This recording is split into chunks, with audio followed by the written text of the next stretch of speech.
Friedrich Nietzsche, um dos filósofos mais influentes de todos os tempos, escreveu uma frase que atravessou séculos e chegou até você.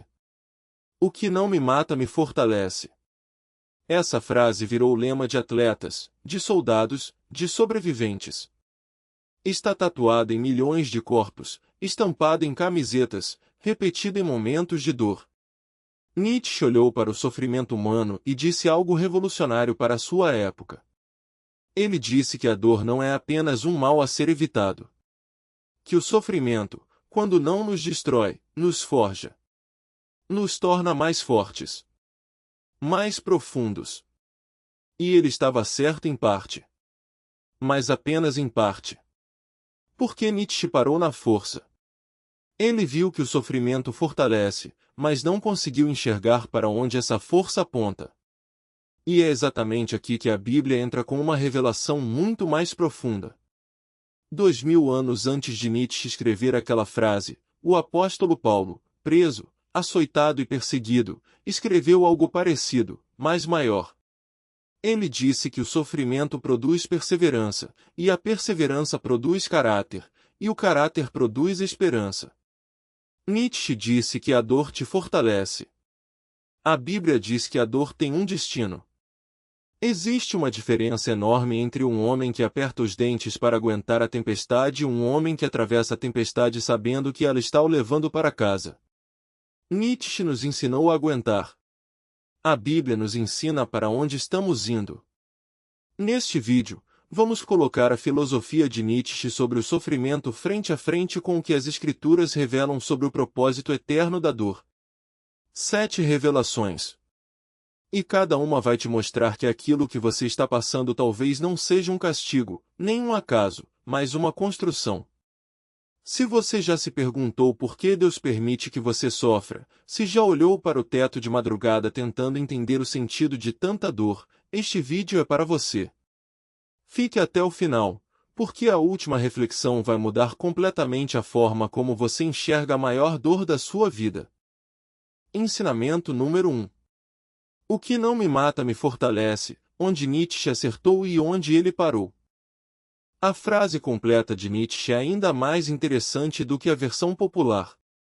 Ele escreveu, na obra Crepúsculo dos Ídolos, publicada em 1888, aquilo que não me mata me torna mais forte. Nietzsche viveu uma vida de sofrimento físico constante. Sofria de dores de cabeça terríveis, problemas de visão que o deixavam quase cego, distúrbios digestivos e insônia crônica. Passava dias inteiros de cama, incapaz de trabalhar. E foi justamente no meio dessa dor que ele escreveu suas obras mais poderosas. Então, quando Nietzsche diz que o sofrimento fortalece, ele não está falando da poltrona. Ele está falando da própria carne.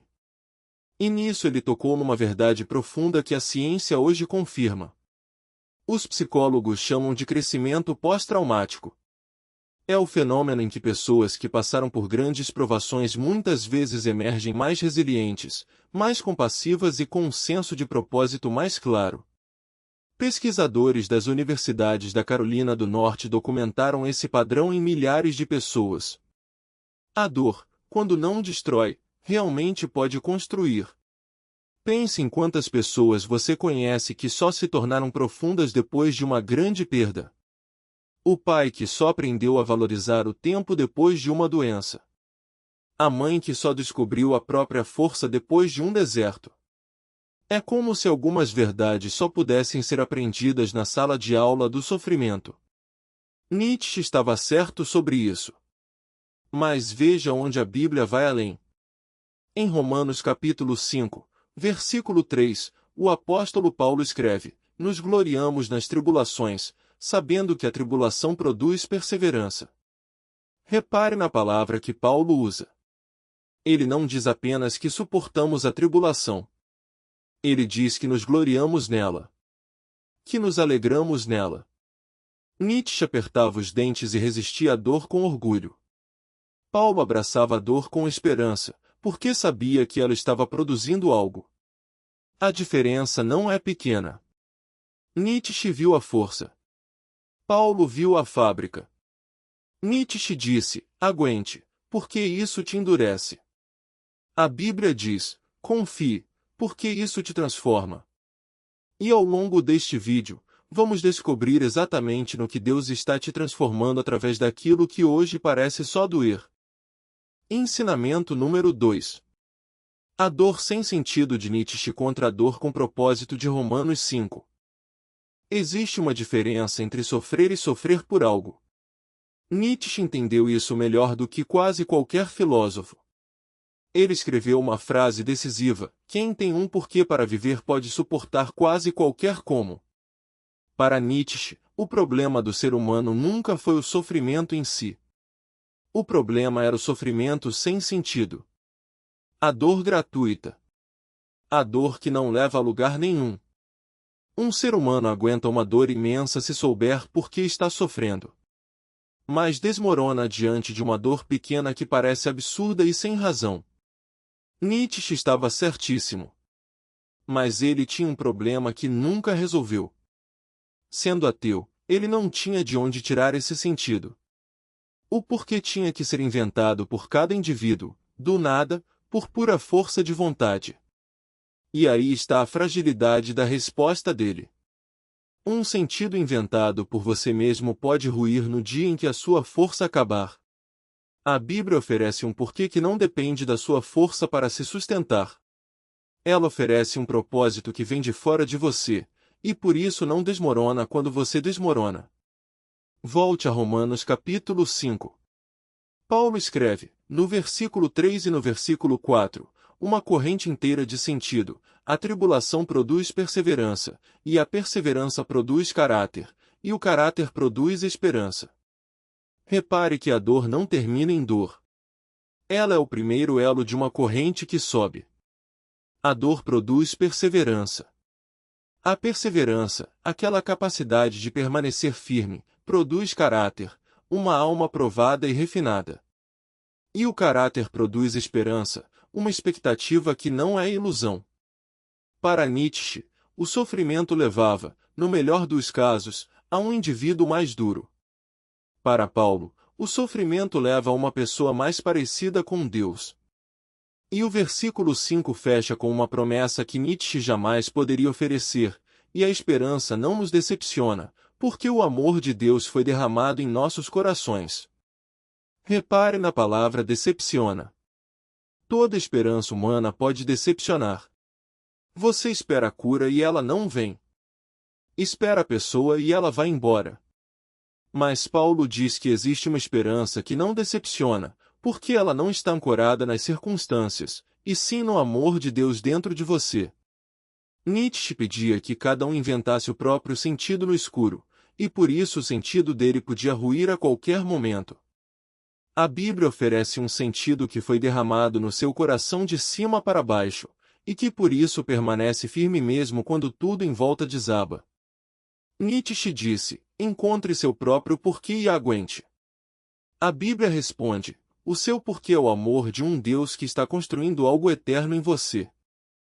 Ensinamento número 3. O sofrimento que refina, Nietzsche, o ouro e o fogo de Tiago 1. Nietzsche usava uma imagem poderosa para falar do ser humano superior. Ele dizia que a grande alma é como o aço que passa pela têmpera. Metal aquecido no fogo, batido, resfriado, e assim endurecido até se tornar uma lâmina. Para ele, o sofrimento era a forja que separava os fortes dos fracos. É uma imagem antiga e verdadeira. E chega perto de algo que a Bíblia diz. Mas de novo, a Bíblia vai a um lugar que Nietzsche não podia alcançar. Em Tiago capítulo 1, versículo 2, está escrito: considerem motivo de grande alegria o fato de passarem por diversas provações. Grande alegria. Não resignação. Não orgulho ferido. Alegria. E o versículo seguinte explica o porquê.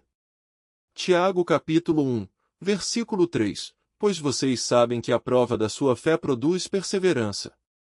E no versículo 4, e a perseverança deve ter a sua obra completa, para que sejam maduros e íntegros, sem lhes faltar coisa alguma. Aqui está a chave. Nietzsche via o fogo produzindo dureza. A Bíblia vê o fogo produzindo maturidade. São coisas diferentes. Dureza fecha o coração. Maturidade abre o coração. O metal de Nietzsche fica mais afiado, mais frio, mais cortante. O ouro da Bíblia fica mais puro, mais valioso, mais reluzente. A metalurgia antiga conhecia esse processo. O ourives colocava o metal bruto no cadinho e aquecia até o ponto de fusão. As impurezas subiam à superfície e eram removidas. E o ourives sabia que o processo estava completo quando conseguia ver o próprio rosto refletido no ouro derretido. É essa imagem que a Bíblia usa para o sofrimento do crente. O fogo da provação não é para te destruir. É para tirar de você tudo que não é ouro, até que, no fim, Deus consiga ver o rosto do seu filho refletido na sua vida. Nietzsche queria uma lâmina. Deus quer um espelho da própria glória. E há um detalhe comovente nessa imagem. O ourives nunca abandona o metal no fogo. Ele fica ali, observando cada instante, com a mão pronta para retirar o ouro no segundo exato em que a purificação estiver completa, nem um momento a mais. Se ele deixasse tempo demais, o próprio ouro se danificaria. Assim é a provação para quem crê. Deus nunca sai de perto do fogo. Ele controla a temperatura e o tempo, e não permite que você seja provado além daquilo que você pode suportar.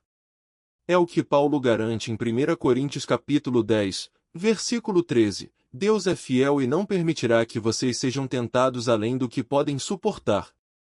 E por isso, para quem crê, a provação não é motivo de desespero, mas de alegria, porque cada chama está removendo uma impureza que te separava daquilo que você foi criado para ser. E há um ourives fiel observando cada segundo para não te deixar arder um instante além do necessário. Ensinamento número 4. Amor fati contra a providência, amar o destino ou confiar no Pai. Nietzsche criou um conceito lindo e ao mesmo tempo trágico. Ele chamou de amor fati, que em latim significa amor ao destino. A ideia é a seguinte: não apenas suportar tudo o que acontece com você, mas amar tudo o que acontece. O bom e o ruim. A alegria e a dor. Nietzsche escreveu: minha fórmula para a grandeza no ser humano é o amor fati. Não querer que nada seja diferente, nem para frente, nem para trás, por toda a eternidade. Não apenas suportar o necessário, mas amá-lo. É uma das ideias mais nobres de Nietzsche. Aceitar radicalmente a própria vida. Parar de brigar com a realidade. Dizer sim a tudo. Mas há um vazio no coração do amor fati. Nietzsche pedia que a pessoa amasse o destino, mas para ele o destino não tinha rosto. Não havia ninguém por trás dos acontecimentos. Nenhuma inteligência, nenhum amor, nenhum plano. Ele pedia que você amasse um universo que não te ama de volta. Que amasse o acaso cego. É como pedir que alguém confie em um piloto, sabendo que o avião não tem piloto nenhum. A Bíblia oferece algo que se parece com o amor fati por fora, mas é infinitamente diferente por dentro. Em Romanos capítulo 8, versículo 28, Paulo escreve: sabemos que todas as coisas cooperam para o bem daqueles que amam a Deus, daqueles que são chamados segundo o seu propósito. Repare na diferença. Nietzsche diz: ame tudo, mesmo que não haja sentido em nada. A Bíblia diz: confie em tudo, porque alguém tecendo cada fio para o seu bem. O crente não é chamado a amar um destino cego. É chamado a confiar num Pai que enxerga o fim desde o princípio. A dor continua sendo dor. A Bíblia nunca chama o mal de bem. Mas ela promete que, nas mãos de Deus, até a pior dor será tecida dentro de um bem maior que você ainda não consegue ver. Pense na história de José, no livro de Gênesis. Ele foi traído pelos próprios irmãos, vendido como escravo, acusado injustamente e jogado numa prisão por anos. Vista de dentro da dor, cada etapa parecia um desastre sem sentido. Mas no fim, quando reencontrou os irmãos que o traíram, José disse uma das frases mais poderosas de toda a Bíblia, em Gênesis capítulo 50, versículo 20. Vocês planejaram o mal contra mim, mas Deus o transformou em bem. Repare que José não disse que o mal era bem. A traição foi maldade de verdade. Ele disse que Deus transformou aquele mal em bem. É essa a diferença entre o amor fati de Nietzsche e a confiança da Bíblia. Nietzsche pediu que você amasse o caos como o caos. A Bíblia promete que existe uma mão soberana transformando o caos em propósito, mesmo quando você ainda está no meio da noite e não consegue ver o amanhecer. Nietzsche pediu que você amasse o caos. Jesus convida você a confiar no Pai que está no controle do caos. Ensinamento número 5. A leveza da dor passageira, Nietzsche, o peso e 2 Coríntios 4. Um dos maiores dramas na filosofia de Nietzsche é o peso. O sofrimento, para ele, era pesado, e permanecia pesado. Sua ideia do eterno retorno, que era viver esta mesma vida infinitas vezes, transformava cada dor num peso eterno, que voltaria para sempre. Não havia alívio no horizonte. A dor de hoje seria a dor de sempre. Nietzsche pedia que a pessoa fosse forte o bastante para carregar esse peso infinito sem quebrar. É uma exigência quase sobre-humana. E talvez explique por que ele mesmo desabou no fim da vida. Ninguém aguenta carregar o infinito nas costas. A Bíblia inverte completamente essa equação. Ela não pede que você fique forte o suficiente para carregar um peso eterno. Ela promete que o peso é passageiro, e que o que é eterno é a glória.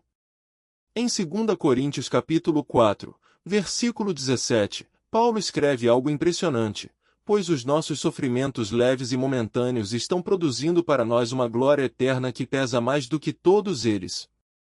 Leia com atenção, porque Paulo faz uma balança. De um lado da balança, o sofrimento. E ele o chama de leve e momentâneo. Do outro lado, a glória. E ele a chama de eterna e de peso incomparável. É preciso lembrar quem escreveu essas palavras. Paulo foi preso, apedrejado, açoitado 5 vezes, naufragou, passou fome, foi traído. E mesmo assim, ele olha para tudo isso e chama de leve e momentâneo. Não porque a dor dele fosse pequena, mas porque a glória que ele via à frente era gigantesca. É como uma mulher no parto. A dor é real, é intensa, é dilacerante. Mas no instante em que ela segura o filho nos braços, o peso da dor se dissolve na alegria. Nietzsche via o sofrimento como um peso que voltaria para sempre. Paulo via o sofrimento como uma dor de parto, real, mas passageira, e produzindo algo eterno que a faz valer a pena. Para quem crê, essa é a diferença entre desespero e esperança. Não que a dor seja menor, mas que a dor está grávida de glória. E há ainda um detalhe que Paulo esconde no versículo anterior, no versículo 16, onde ele diz: por isso não desanimamos, mas, ainda que o nosso homem exterior se corrompa, o interior, contudo, se renova de dia em dia. Enquanto Nietzsche via o corpo apenas envelhecendo rumo ao nada, Paulo via duas coisas acontecendo ao mesmo tempo dentro da mesma pessoa. Por fora, o corpo se desgasta com a dor. Mas por dentro, algo eterno está sendo renovado, todos os dias, exatamente por causa daquilo que por fora parece só destruir. Ensinamento número 6. O Deus que Nietzsche não conheceu, um Deus que também sofreu. Aqui chegamos ao ponto onde a filosofia de Nietzsche e a fé cristã se separam de forma mais dramática. Nietzsche desprezava o que ele chamava de moral dos fracos. Para ele, o cristianismo exaltava a fraqueza, a compaixão, o sofrimento, e por isso enfraquecia a humanidade. Ele queria força, poder, superação. Um Deus, para Nietzsche, teria que ser poderoso, distante, acima da dor. E é justamente aqui que ele nunca entendeu o Deus da Bíblia. Porque o Deus cristão não fica acima da dor. Ele desce até ela. Em Isaías capítulo 53, versículo 3, escrito 700 anos antes de Cristo, o profeta descreve o Messias com estas palavras: era desprezado e rejeitado pelos homens, um homem de dores e experimentado no sofrimento. Pare e pense no que isso significa. O Deus da Bíblia é descrito como um homem de dores. Nenhuma outra religião do mundo antigo imaginou um Deus assim.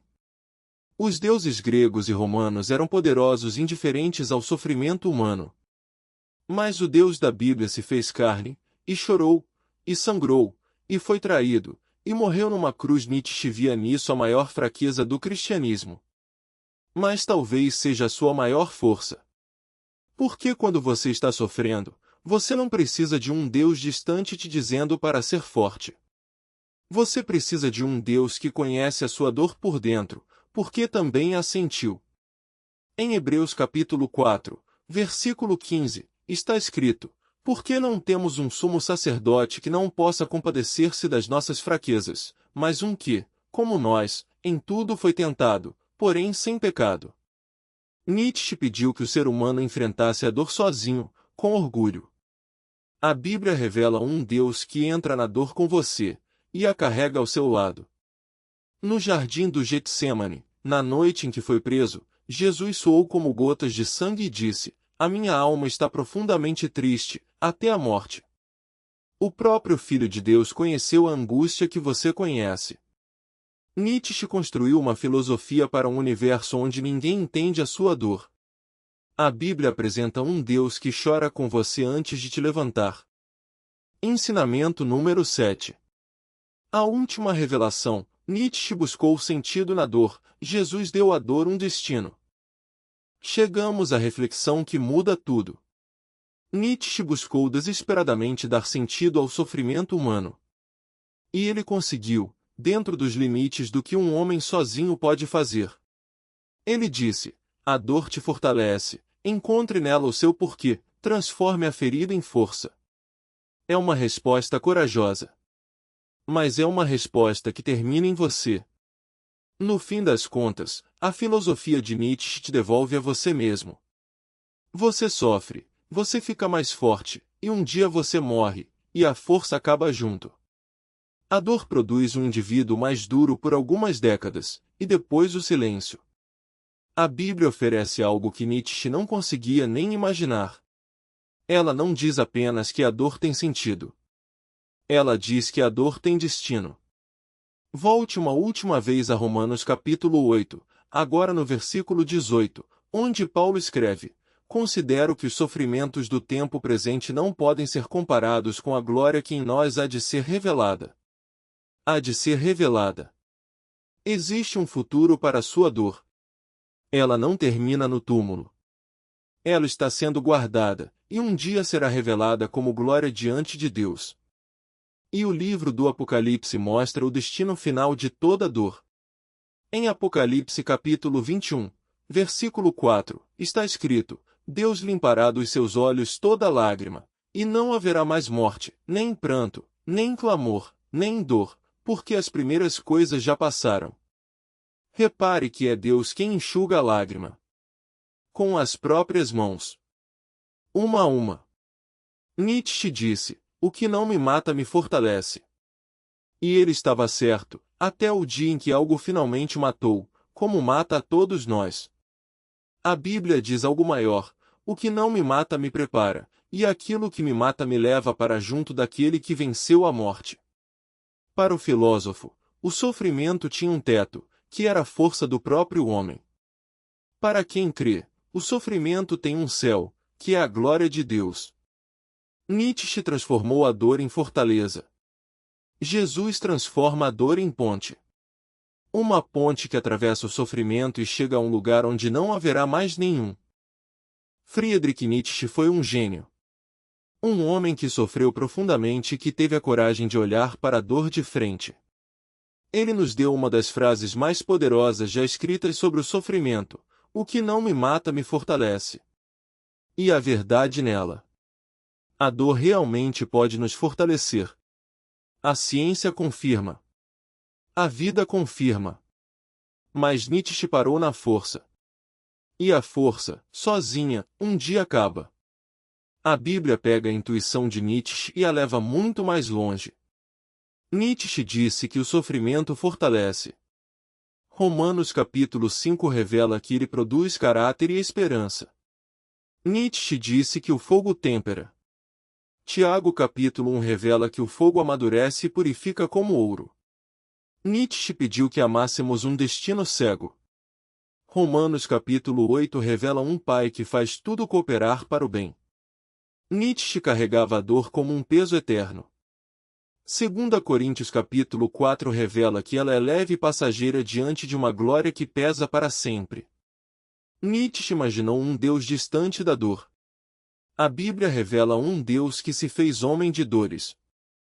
E onde Nietzsche via a dor terminando na morte, a Bíblia promete que Deus enxugará toda lágrima dos nossos olhos. Talvez você esteja passando por uma dor imensa agora. Talvez você tenha repetido a frase de Nietzsche para tentar aguentar. Mas hoje eu quero que você saiba de algo maior. A sua dor não é um acaso, nem apenas uma academia para te deixar mais forte.